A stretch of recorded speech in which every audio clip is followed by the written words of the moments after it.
तो कुंभ पर जागे चुनाव आयोग कब जागेगा? ये सवाल इसलिए क्योंकि यहां पर लगातार लापरवाही बरती जा रही। देश में तीसरी बार 2 लाख से ज्यादा नए कोरोना के मामले सामने आए हैं। बीते 24 घंटे में 1000 से ज्यादा लोग कोरोना के चलते दम तोड़ चुके हैं। हालात भयावह होते जा रहे हैं। स्वास्थ्य सेवाएं का हाल आप जानते ही हैं। ऐसे में कोरोना के बढ़ते संकट के बीच कुंभ मेले पर प्रधानमंत्री नरेंद्र मोदी ने ट्वीट किया है। पीएम ने ट्वीट कर सांकेतिक कुंभ की अपील की है। अपील पर महामंडलेश्वर अवधेशानंद गिरी ने भी आह्वान करते हुए लोगों से अपील की है कि भारी संख्या में लोग कुंभ ना जाएं। ऐसे में कहा जा सकता है कि कोरोना काल में कुंभ पर जब साधु संत जाग चुके हैं तो राजनीतिक रैलियों पर चुनाव आयोग कब जागेगा, इसी पर आज चर्चा करेंगे। खास पैनल हमारे साथ जुड़े होंगे। तो खास मेहमान हमारे साथ जुड़े इसी पर चर्चा करने के लिए उनका तारुफ कराती हूँ, फिर करती हूँ चर्चा की शुरुआत। विनय गोयल जी जो कि बीजेपी के प्रवक्ता हैं, निमि रस्तोगी हैं जो कि डॉक्टर हैं, और चेतनानंद महाराज जो संत एस.एच. रावत धर्मगुरु है। आप तीनों मेहमानों का बहुत बहुत स्वागत है न्यूज़ वन इंडिया पर।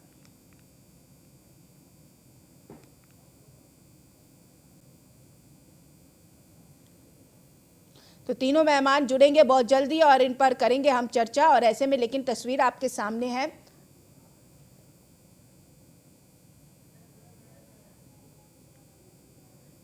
तो चर्चा तो हम करेंगे, लेकिन इससे पहले ये तस्वीर आपके सामने, ये तस्वीर देखिए, ये कुंभ मेले की है जहां पर सोशल डिस्टेंस का जरा भी पालन नहीं। लेकिन अब फिलहाल प्रशासन वहां का जागता हुआ नजर आ रहा है और प्रधानमंत्री ने वाकई इसको लेकर संज्ञान लिया है और हालचाल जाना है। अभी फिलहाल विनय गोयल जी जो कि बीजेपी के प्रवक्ता हमारे साथ जुड़े हुए हैं, उनका स्वागत है सर आपका न्यूज़ वन इंडिया पे। सर, बहुत देर कहेंगे कि देर आए दुरुस्त आए, ये कह दें? नहीं, देखिए, जिस समय जैसी परिस्थितियां होती हैं उसके हिसाब से निर्णय लेने होते हैं और मुझे लगता है कि बिल्कुल सही मौके पर माननीय प्रधानमंत्री जी ने आह्वान किया हमारे देश के पूज्य संतों का, और उन्होंने तुरंत उसके ऊपर मुझे लगता है कि कोई ना कोई विचार करके वो निर्णय लेंगे। तो मुझे लगता है कि इस समय की ये आवश्यकता थी। और जो माननीय प्रधानमंत्री जी ने ट्वीट किया और उसके बाद माननीय मुख्यमंत्री जी ने जिस प्रकार से उस पर रिएक्शन किया, तो मुझे लगता है कि वो बिल्कुल उचित समय पे लिया गया उचित कदम। उचित समय कैसे हो सकता है सर, जब कोरोना पॉजिटिव इतने ज्यादा साधु संत आए हैं, उसके बाद ये संज्ञान लिया गया, कदम उठाया गया? नहीं, देखिए, मैंने जैसा कल भी आपके चैनल पर कार्यक्रम में कहा था कि जो पूरे हरिद्वार की जो रिपोर्ट आ रही है वो केवल जो कुंभ में लोग उपस्थित हैं उनकी रिपोर्ट नहीं है। उसमें जो बॉर्डर पे जो साधु संत कहाँ के होंगे ये बताइए? नहीं दिया गया सर, साधु संत कहाँ मिलेंगे ये बताइए? नहीं, साधु संत तो मैं बता रहा हूँ ना आपको, जो साधु संतों की जो संख्या है वो उतनी अधिक संख्या नहीं है जो कोरोना संक्रमित हुए हैं इतने बड़ी संख्या में। लेकिन एक भी अगर कोई साधु, ये मैं आ गई अभी लेकिन जिस प्रकार से ने पूरे मामले में अपनी भूमिका निभाई है और कंट्रोल किया है, वो भी सराहना के योग्य है। और अब जब माननीय प्रधानमंत्री जी ने इसमें हस्तक्षेप किया है और निवेदन किया है देश के अग्रणी साधु संतों से, तो मुझे लगता है कि ये बिल्कुल सही समय पे उन्होंने हस्तक्षेप करके निवेदन किया है।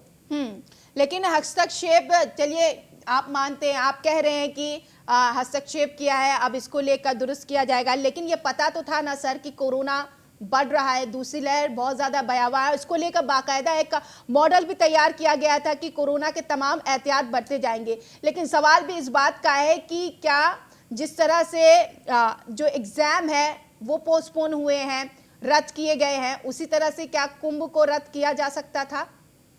अब सांकेतिक हो कुंभ, इसके लिए ये क्यों कहा जा रहा है? नहीं, देखिए, कुंभ का स्नान तो 13 और 14 तारीख में हो चुका है। मुख्य शाही स्नान हो चुके हैं। एक शाही स्नान हमारा केवल 27 तारीख का बाकी है। तो मुझे लगता है कि उस पर प्रतीकात्मक स्नान होकर यह सफलता पूर्वक ये कुंभ संपन्न हो जाएगा। नहीं, सफलतापूर्वक तो हो ये कामना है, लेकिन सर जब उस बीच सैकड़ों की संख्या में रोगी निकल आए कोरोना के तो स्थिति भयावह हो जाती है। निमि जी हमारे साथ हैं जो कि डॉक्टर हैं, उनका स्वागत कर लेते हैं। आपका स्वागत है मैम न्यूज़ वन इंडिया पर। मैम यही सवाल है कि क्या हम इस चीज को भयावह स्थिति नहीं कह सकते हैं जब वहां पर कुंभ चल रहा हो और सैकड़ों की संख्या में कोरोना पॉजिटिव आ जाए? बहुत ही खराब स्थिति है। मैं ग्राउंड सिचुएशन आपको बता रही हूँ कि नंबर ऑफ केसेस जितने आपको दिख रहे हैं उससे भी ज्यादा हैं। आधे लोगों को या 1-2 तिहाई लोगों को बेड्स नहीं मिल रहे हैं, ऑक्सीजन की कमी है, वेंटिलेटर बेड्स की कमी है।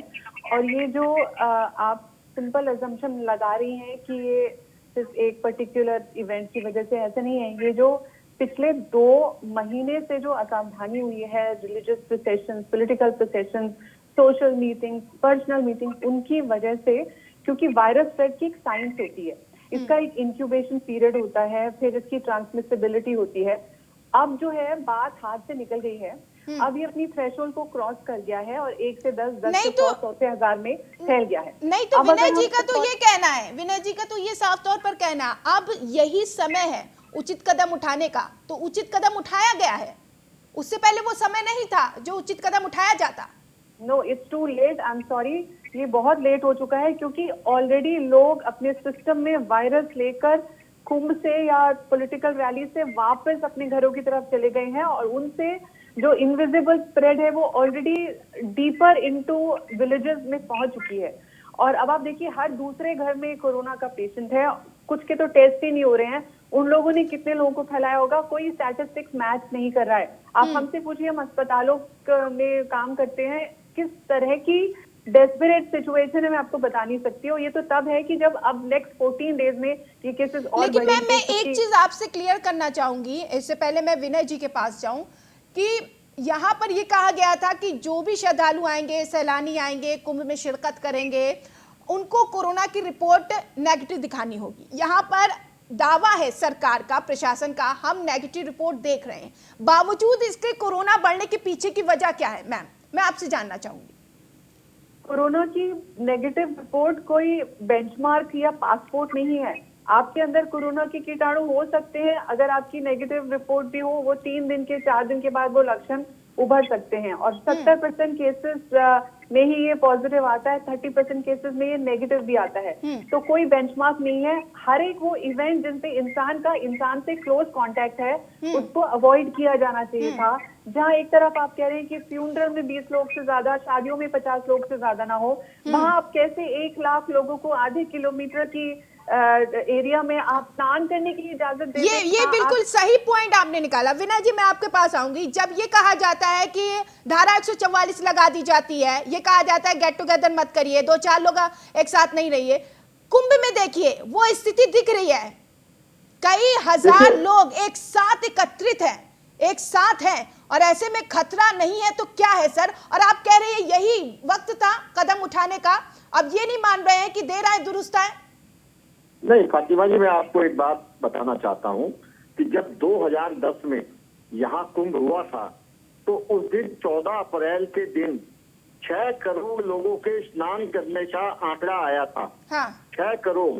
और इस बार जब कुंभ हुआ है 13-14 तारीख में जो स्नान किया है लोगों ने, 12 और 14 तारीख में, तो वो आंकड़ा बहुत सीमित था और बहुत कम लोग उसमें आमंत्रित किए गए थे, या बहुत कम लोगों को जिन्होंने कोरोना रिपोर्ट अपनी प्रस्तुत की नेगेटिव की, उनको वहां प्रवेश दिया गया। बहुत नियंत्रित था और बहुत कम संख्या में, लगभग जितने सामान्य रूप से होते उसके लगभग 10-15% लोग केवल वहां पर उस दिन थे। और उनको भी पूरी तरह से मैं चूंकि 14 तारीख में मैं भी हरिद्वार जाने का मुझे मौका मिला था कुंभ स्नान के समय, तो मैंने वहां स्वयं देखा कि हमारे जितने भी वहां वॉलंटियर थे वो एक आदमी का हाथ सैनिटाइज करवा रहे थे, सैनिटाइजर दे रहे थे। हर को सरकार की तरफ से ये व्यवस्था। लेकिन देखिए सर, सारी बातें तो कर रहे हैं, लेकिन बात वहीं आके अटक जाती है कि सारे एहतियात बरतते जा रहे हैं, तमाम एहतियात वहां पर है, आप खुद कह रहे हैं सैनिटाइज कराया जा रहा हाथ और रिपोर्ट भी नेगेटिव देखी जा रही है, बावजूद इसके वहां पर कोरोना बम फूट गया सर। सर इसको एक्सेप्ट करिए। दो और मेहमान मेरे साथ, उनका तारुफ करा देती हूँ, फिर आपके पास लौटती हूँ। मेरे साथ धर्मगुरु चेतनानंद सरस्वती हैं और एस.एच. रावत जी हैं। आप दोनों मेहमान का बहुत बहुत स्वागत है। चेतना जी, मैं आपके पास आऊंगी। चेतनानंद जी, अब अवधेशानंद गिरी जी ने मीडिया के सामने मुखातिब होकर ये कह दिया है कि उन्होंने कहा है कि मेला जारी रहेगा लेकिन प्रतीकात्मक रूप से होगा। ये पहले कदम नहीं उठा लेना चाहिए था?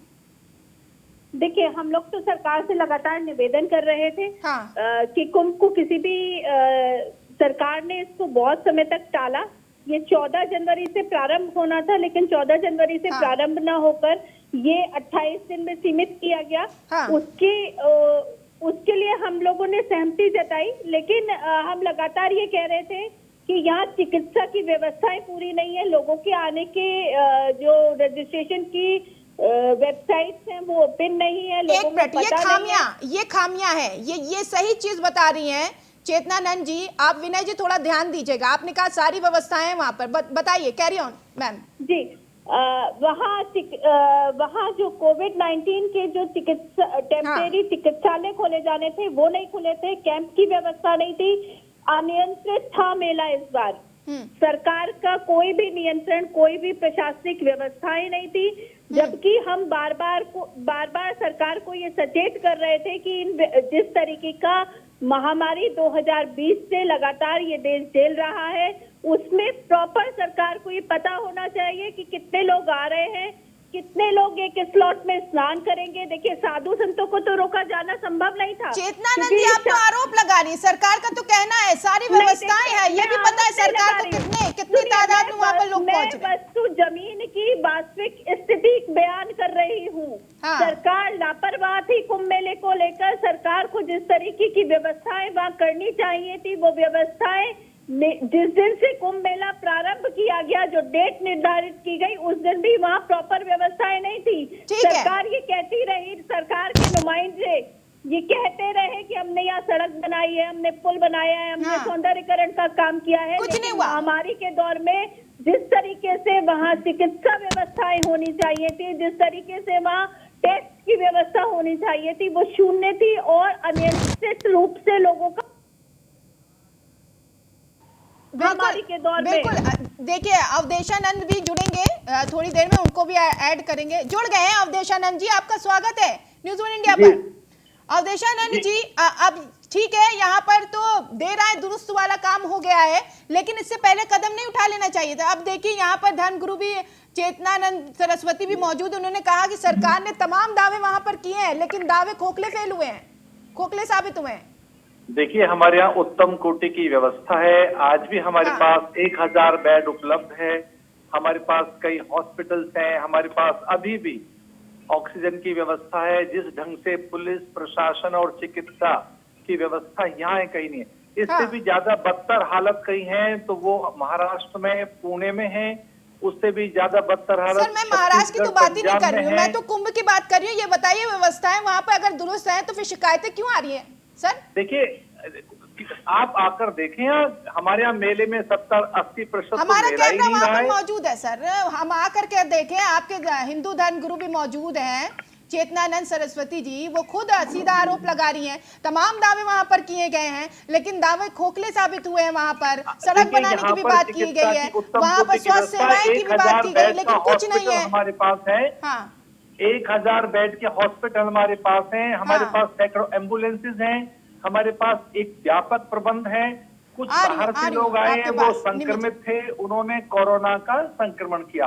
लेकिन जिस तरह का विस्फोट पुणे में है, जिस तरह से छत्तीसगढ़ और पंजाब के हालात हैं, जिस तरह से हालात अन्य प्रदेशों के, अब पुणे की देखिए, अब सर आप राजनीति कर रहे हो गया है। और हम आप यूपी को भी गिना दीजिए सर, आप राजनीति कर रहे हैं, फिर तो गुजरात को भी गिनाइए, वहां पर भी है। अब आपने कहा ना कि हालत बदतर है, मैं उसका उत्तर दे रहा हूँ, मैं राजनीति नहीं कर रहा। नहीं, आपने कहा ना कि बेड नहीं है, मैं तो आपको अपने बेड गिना रहा हूँ कि 1000 बेड हमारे पास अभी भी खाली पड़े हैं। आपने कहा कि वहाँ वहाँ पे कोई बेड नहीं है। मैं तो अपने बेड गिना रहा हूँ आपको कि मेरे अच्छा पास ठीक है, 1000 निम्मी बेड जी अभी कुछ भी है। कहना चाह रही हैं, डॉक्टर निम्मी जी कुछ कहना चाह रही, कुछ कह जी, रही हैं मैं आप? ये कह रही हूँ हाँ। कि शुरुआत से ही इतने बड़े मेले का आयोजन from the basic premise was wrong. आप आंख बंद करके सोचिए कोरोना, फिर आंख बंद करके सोचिए कि हजारों लोग एक साथ, तो आपकी इंस्टिंक्टिव स्पेल, आपका साइंटिफिक एक्यूमेन आपको मना करेगा कि ये आयोजन नहीं होना चाहिए था। और जहाँ ये सर कह रहे हैं कि हमारे पास बेड का इंतजाम है, हाँ। इसका मतलब इनको पता था कि फैलेगा। बचाव एक तरफ होता है, इलाज एक तरफ होता है। अगर बचाव कर दिया जाए तो बेड की क्या जरूरत है? व्हाई डिड यू एंटिसिपेट कि हमें 1000 बेड मतलब इस चीज की आशंका थी और यही व्यवस्था है। फिर तो ये दोहरी बात हो गई। एक तरफ आप निम्मी जी कह रही व्यवस्थाएं नहीं है, दूसरी तरफ ये कहा कि व्यवस्थाएं कर दी गई हैं, तो ये दो चीज निकलकर सामने आ रही है। खैर एसएच रावत को भी ऐड कर लेते हैं और उनका भी ओपनिंग काउंटर ले लेती है। एसएच रावत जी, अगर व्यवस्थाओं की बात किया जाए, चलिए ठीक है, अभी वो कनेक्ट नहीं हुए, दोबारा कनेक्ट उनसे होंगे, लेकिन बीजेपी के प्रवक्ता विनय जी यहाँ पर ऐड हैं। विनय जी, अभी देखिए कई सवाल उठे हैं। भले ही अवधेशानंद जी ने कह दिया कि वहां पर सारी व्यवस्थाएं हैं, लेकिन कहते हैं ना, चिंगारी जहां पड़ती वहीं आग लगती है। हेलो हेलो, विनय जी सुन पा रहे? हाँ जी, आप बोलिए। विनय जी, अगर सारी व्यवस्थाएं वहां पर हैं तो शिकायतें क्यों आ रही हैं सर? नहीं देखिए, शिकायत करना या शिकायत होना इसमें बहुत फर्क है। और शिकायत कर सकते हैं, मुझे नहीं पता कि हाँ। जो लोग ये कह वहाँ की व्यवस्थाओं पर सवाल उठा रहे हैं वो ठीक है विनय जी, इसी सवाल का जवाब आपसे लेंगे कि कुंभ पर जागे, चुनाव आयोग कब जागेगा। ये सवाल इसलिए क्योंकि कई ऐसे राज्य जहां पर विधानसभा चुनाव हो रहे हैं, वहां पर रैलियां हैं और रैलियों में सोशल डिस्टेंस और प्रोटोकॉल का कतई भी पालन नहीं हो रहा है। जब हर राज्य में कोरोना है तो उन 5 राज्यों में कोरोना क्यों नहीं है? यह सवाल इसलिए क्योंकि जान है तो जहान है। तमाम मेहमान मेरे साथ मौजूद है। विनय जी से हम चर्चा कर रहे थे, जो कि बीजेपी के प्रवक्ता है। विनय जी देखिए, अब सवाल है, वो सवाल का भी जवाब दीजिए और इस सवाल का भी जवाब दीजिए। जब कुंभ में लेकर प्रधानमंत्री ने संज्ञान लिया है कि इसको समाप्त कर देना चाहिए क्योंकि कोरोना का खतरा है, लेकिन जो राज्यों में चुनाव चल रहा है वहां पर इतनी लापरवाही क्यों सर? फातिमा जी, हम सभी जानते हैं कि चुनाव की सारी प्रक्रिया चुनाव आयोग के अधीन होती है। तो वहाँ तो चुनाव आयोग जो भी निर्णय लेगा वो सभी राजनीतिक दल उसे लेकिन मानने सवाल के लिए है ना, बाध्य तो हैं, चुनाव उसे आयोग मानेंगे। क्यों नहीं संज्ञान ले रहा है? किस तरीके का दबाव है उन पर? नहीं, चुनाव आयोग ने अपनी जानकारी के हिसाब से अपनी जो उन्होंने वहाँ न्यूज गैदरिंग की होगी उसके हिसाब से उन्होंने जो निर्णय अभी हाल ही में लिए हैं कि 3 दिन पहले चुनाव प्रचार बंद हो जाएगा और सुबह 7 बजे से 10 बजे से पहले कोई चुनाव प्रचार नहीं होगा, रात का टाइम उन्होंने अलग तय किया है। तो कुछ बंदिशें तो लगाई हैं। अब ये चुनाव आयोग के देखिए, प्रचार प्रसार में चलिए, चुनाव आयोग जो भी निर्णय लेगा वो सारे राजनीतिक दल मानेंगे उसे, लेकिन ये निर्णय चुनाव आयोग को लेना है। चलिए ठीक है, आपके पास लौटेंगे। ठीक है, आपने कहा कि पाबंदियां हैं, लेकिन पाबंदियां ऐसी भी होनी चाहिए, वहां पर प्रोटोकॉल दिखना चाहिए, प्रोटोकॉल का पालन दिखना चाहिए। हमारे साथ एसएच रावत जी भी हैं, उनको भी ऐड करते हैं। हिंदू धर्म गुरु हैं एसएच रावत जी, जब कुंभ मेले को लेकर संज्ञान लिया जा रहा है, उसको लेकर जाग गई है सरकार, तो ऐसे में चुनाव के दौरान जो प्रचार प्रसार चल रहा है वहां पर क्या कोरोना नहीं है? वहां पर सजग होने की जरूरत नहीं है क्या? बिल्कुल बिल्कुल फातिमा जी, सबसे बड़ी बात है कि इसमें कुंभ के मेले की बात करें, क्या हम इसके पॉलिटिकल विजन की बात करें, ये सरकार का फेलियर है। जब इनको पता था 14 जनवरी से मकर संक्रांति से कोरोना की भी उस समय कहर थी, कमजोर नहीं था, लेकिन उस समय कुंभ की शुरुआत हो चुकी थी, लेकिन कुंभ के ऊपर कोई प्लानिंग नहीं थी। उनको पता था कि वहां पर करोड़ों लोग आएंगे, तो क्या कुंभ के मेले को वहां पर रोका जाता या पहले ही बता दिया जाता कुंभ का मेला नहीं होगा कि कोरोना बढ़ सकता है। सरकार के पास पूरी मशीनरी है, उनके पास डॉक्टर हैं, उनके पास टीम है, उनके पास विजन होता है कि क्या हो सकता है, उनके पास वैज्ञानिक हैं। अगर इसको कोरोना की वजह से पोस्टपोन किया जाता और राजनीतिक पार्टियों को चुनाव भी पोस्टपोन कर दिए जाते, तो आज जो भयावह स्थिति हिंदुस्तान के अंदर हो रही है शायद वो ना होती।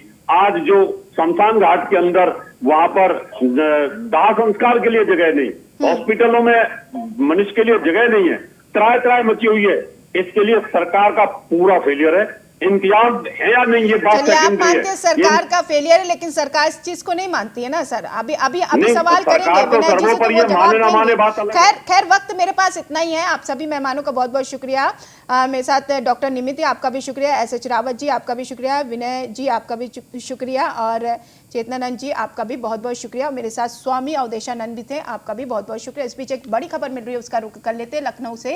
ये खबर है लोहिया संस्थान में ऑक्सीजन की किल्लत सामने आई है। ऑक्सीजन की कमी से मरीजों की सांसें अटकी पड़ी हैं। लोहिया संस्थान की इमरजेंसी में ही 8 मरीजों की मौत हुई है।